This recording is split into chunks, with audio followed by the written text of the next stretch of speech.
마가복음 2장 18절 이하의 말씀입니다. 요한의 제자들과 바리새인들이 금식하고 있는지라 사람들이 예수께 와서 말하되 요한의 제자들과 바리새인의 제자들은 금식하는데 어찌하여 당신의 제자들은 금식하지 아니하나이까? 예수께서 그들에게 이르시되 혼인집 손님들이 신랑과 함께 있을 때 금식할 수 있느냐? 신랑과 함께 있을 동안에는 금식할 수 없느니라. 그러나 신랑을 빼앗길 날이 이르리니 그날에는 금식할 것이니라. 제자들을 혼인집 손님들과 예수님을 신랑이라는 것으로 표현했어요. 근데 사실 신랑의 신부가 그리스도인이라고 생각을 하는데 여기서는 혼인집 손님들이다 라고 얘기했어요. 그러니까 신랑이신 예수님을 축하하러 온 하객 이렇게 된 거죠. 그래서 저는 이게 신부가 신랑과 함께 있을 때 금식할 수 있느냐라고 이야기하는 것이 제 생각인데 예수님은 혼인집 손님들이 신랑과 함께 있을 때 금식할 수 있느냐라고 조금 거리를 두고 얘기하셨어요.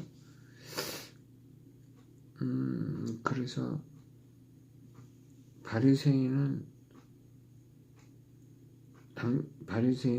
사람들이 묻기를 분명히 했어요.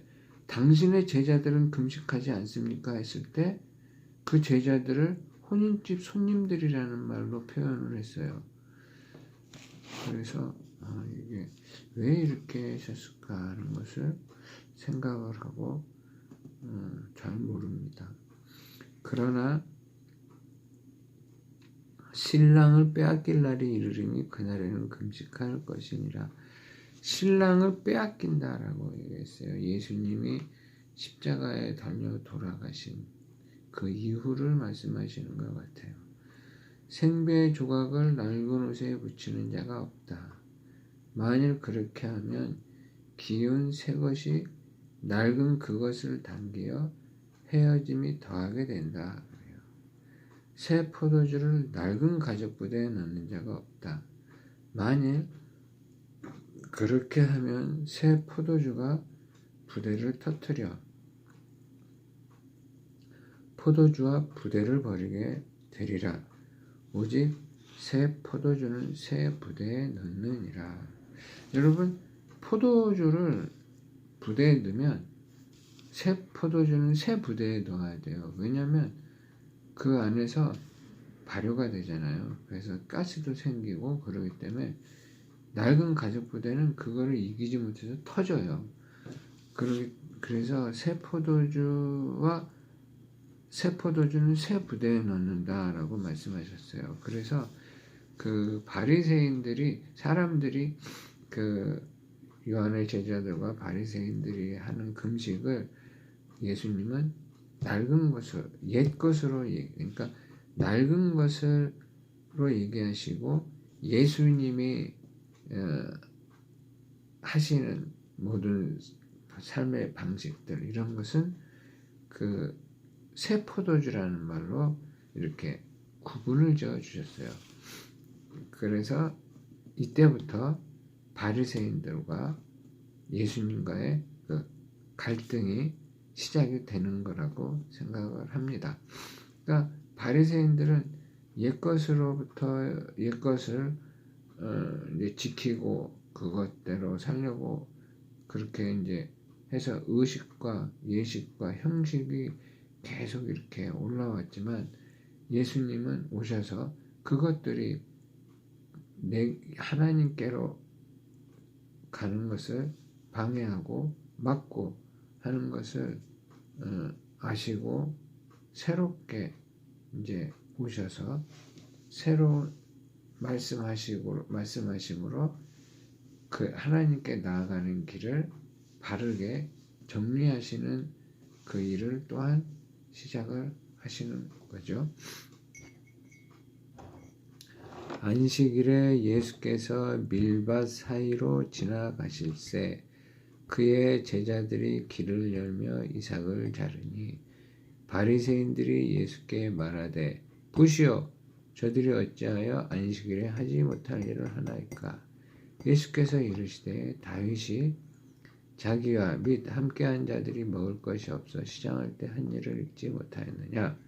그가 아비아달 대제사장 때에 하나님의 전에 들어가 제사장 외에는 먹어서는 안 되는 진설병을 먹고 함께한 자들에게도 주지 아니하였느냐.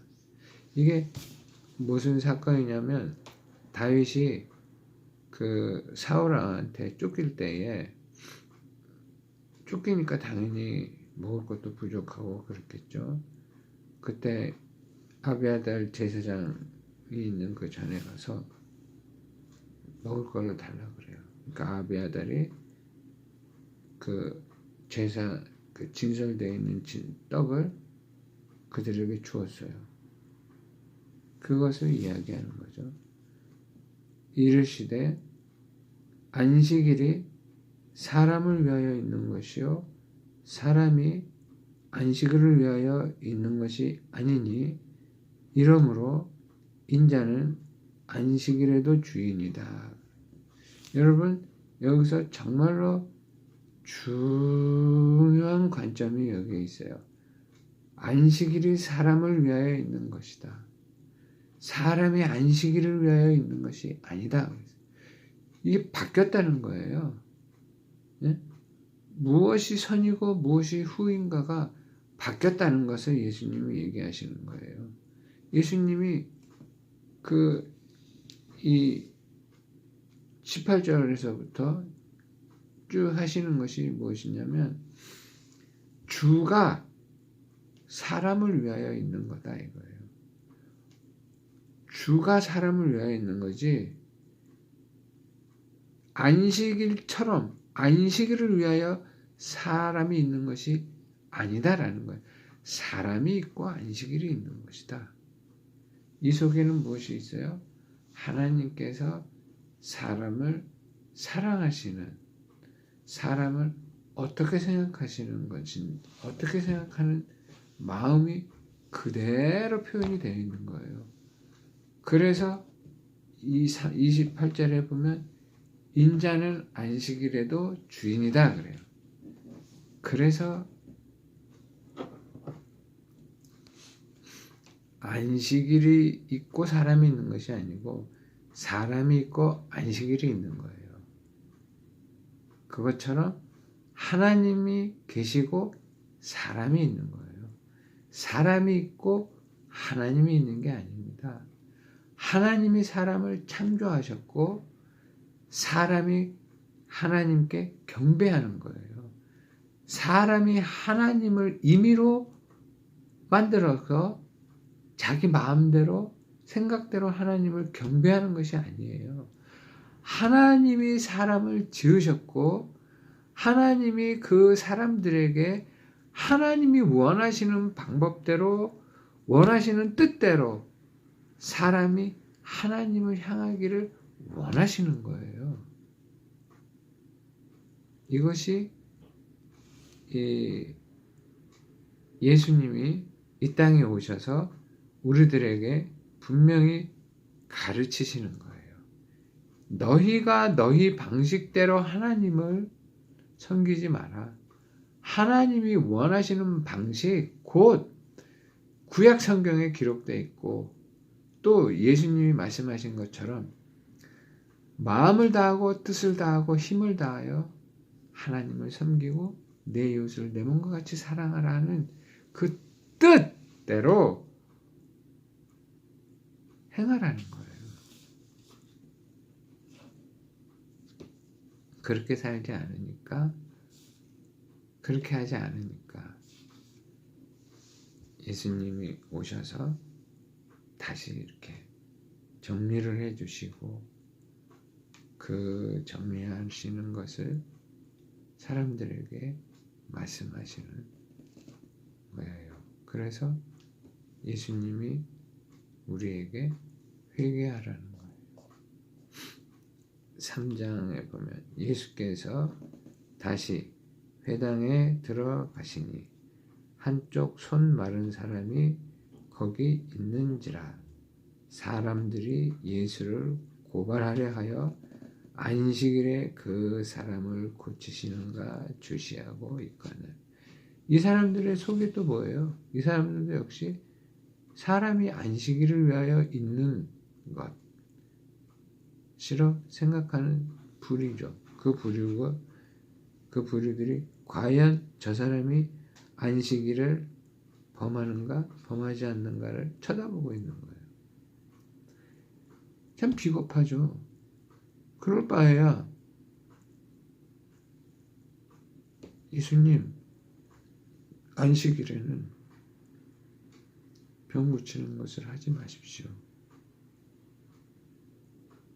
이렇게 얘기해야 정정당당한 거죠. 마치 숨어서 경찰이 단속하는 것 같이. 예수께서 손 마른 사람에게 이르시되 한가운데 일어서라 하시고 그들에게 이르시되 안식일에 선을 행하는 것과 악을 행하는 것, 생명을 구하는 것과 죽이는 것 어느 것이 옳으냐 하시니 그들이 잠잠한 거예요. 말을 안 해요. 네? 왜 말을 안 해요? 안식일에 옳은 것을 행하는 것이 좋지만 안식일에 그것이 옳은 일이라 할지라도 안식일의 율법을 범하면 옳지 않다고 생각하는 거예요. 그래서 예수님이 그들의 마음의 완악함을 탄식하사 노하심으로 그들을 둘러보시고 그 사람에게 이르시되 내 손을 내밀라 하시니 내밀매 그들이 회복되었더라. 바리새인들이 나가서 곧 헤롯 당과 함께 어떻게 하여 예수를 죽일까 의논하니라. 너무 무섭지 않아요? 예수님이 그렇게 이야기하셨어요. 사람이 안식일을 위하여 있는 것이다 라고 말씀하시고 안식일에 선을 행하는 것이 더 옳은 것이다 말씀해 주셨는데도 그들은 바리새인들 이들은 옛것에 자기가 옳다고 생각하는 것에 매여 있어서 예수를 죽일까 의논해요. 이것은 너무나 악한 일이지만 거기서 그 악함이 보이지 않게 생각도 하지 않게 나타나는 것은 뭐예요? 예수님의 병자를 사랑하시는 마음이 나타나시는 거예요. 예수님은 그 많은 무리들이잖아요. 많은 무리들과 손 마른 한 사람이에요. 우리가 그냥 일반적으로 생각할 때 손 마른 사람에게 어떤 사회적 지위가 있겠어요? 그 많은 무리 중에는 바리새인들도 있고 서기관들도 있을 테고 사회적 지위가 많은 사람도 있을 텐데 그 많은 무리들 가운데 그 한 사람에게 예수님은 초점을 맞추시고 그 예수님은 그 사람에게 옳은 일, 선한 일을 행하여 주셨어요. 마치 너희도 이렇게 하라 하시는 것처럼 생명의 위협이 분명히 있음을 예수님은 아시면서도 그 한 사람을 위하여 예수님은 넉넉히 그 일을 하셨어요. 그 하신 것은 우리에게 무엇을 말씀하세요? 세상에서의 너는 무엇을 택할 것인가? 무엇을 할 것이냐? 우리에게 보여주시고 말씀하시는 거예요. 7절에 예수께서 제자들과 함께 바다로 물러가시니 갈릴리에서 큰 무리가 따르며 유다와 예루살렘과 이두메와 요단강 건너편과 또 두로와 시돈 근처에서 많은 무리가 그가 하신 큰 일을 듣고 나오는지라 그래요. 이 사람들은 어떤 무리들일까요? 소문을 듣고 온 사람들은 누굴까요? 소외되었던 자들이죠. 야, 예수라는 사람이 그 많은 바리새인들과 그런 사람들이 지켜보는 가운데서도 병고 안식일에, 그것도 안식일에 손 마른 사람들을 고쳤어. 그리고 문둥병자도 고쳤어. 중풍병자도 고쳤어. 이런 것들이 사람들을 모이게 하는 거죠.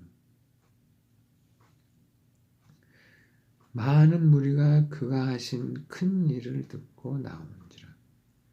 사람이 어떻게 말씀으로 그런 병들을 고칠 수 있어요? 정말로 큰 일이잖아요. 예수께서 무리가 에워싸미는 것을 피하기 위하여 작은 배를 대기하도록 제자들에게 명하셨으니 이는 많은 사람을 고치셨으므로 병으로 고생하는 자들이 예수를 만지고자 하여 몰려왔음이더라. 그 당시에도 많은 병자들이 있었을 거예요. 그런데 이 사람들이 뭐가 있어야 병을 고치죠. 그런데 예수님은 그런 자들을 말씀으로 치유를 하셨어요. 그러니 얼마나 많은 감추어진 병자들이 왔겠어요.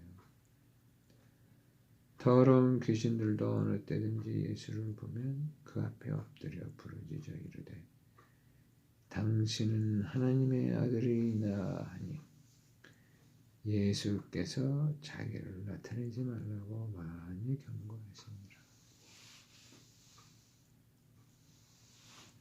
이 일련의 기록을 이렇게 보면 예수님은 분명히 일반 사람과는 다르셨어요. 그렇잖아요. 그렇지만 저도 그랬을 것 같아요. 굉장히 큰 능력을 갖고 있구나. 저 사람은 뭔가 다르구나 하지만 저가 우리의 죄를 구원하여 우리에게 새 생명을 주는 하나님의 아들이다라는 생각은 못할 것 같아요. 못할 것 같아요. 그게 사람의 한계가 아닐까 하는 생각이 들어요. 왜냐하면 이 사람들이 하나님의 아들이다라고 믿으면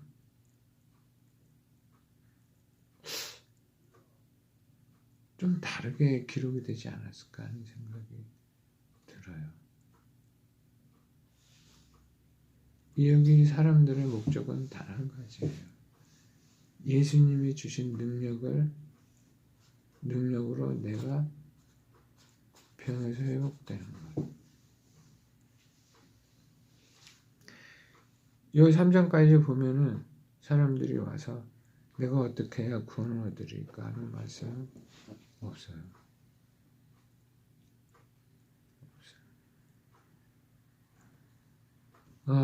교회에 나오는 사람들 중에서 내가 어떻게 해야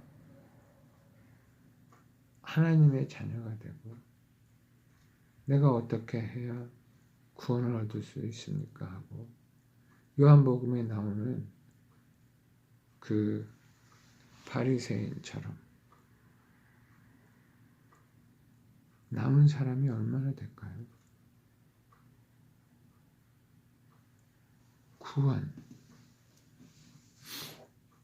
구원에 대한 관심은 일반 사람들은 갖지 못할 것 같아요.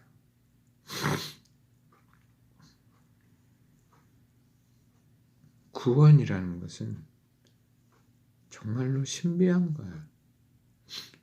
그냥 예배당에서 당신은 구원받았습니다. 당신은 구원받았습니다. 얼마나 남발을 해요. 그러니까 믿지 않는 사람들이 나는 10원 줄게 뭐 이러잖아요. 여러분, 구원이라는 것은 죄에서 자유함을 얻고 하나님의 자녀가 되는 것, 영생을 약속받는 것. 여러 가지 이야기가 있겠지만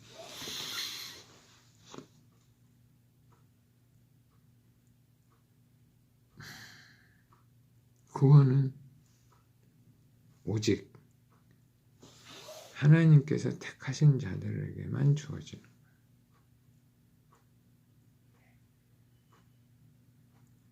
저는 이것을 믿습니다. 아멘. 전능하시고 거룩하신 아버지 하나님, 참으로 제대로 알지 못하는 자가 그래도 아버지 하나님이 주시는 은혜를 누구에게라도 말하고 싶어 이렇게 말을 합니다. 거룩하신 아버지 하나님,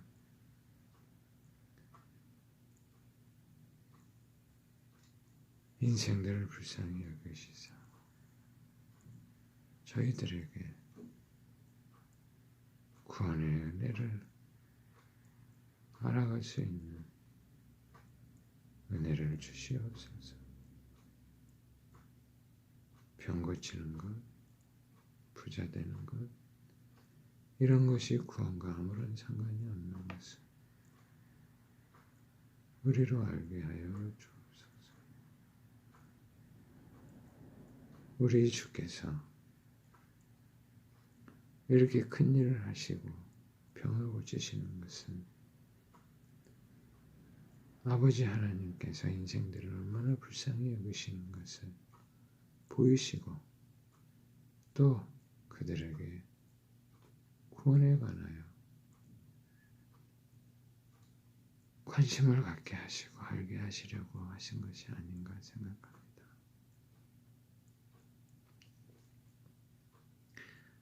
여호와 하나님 아버지, 우리를 불쌍히 여겨 주옵소서. 예수 그리스도의 이름으로 기도드립니다.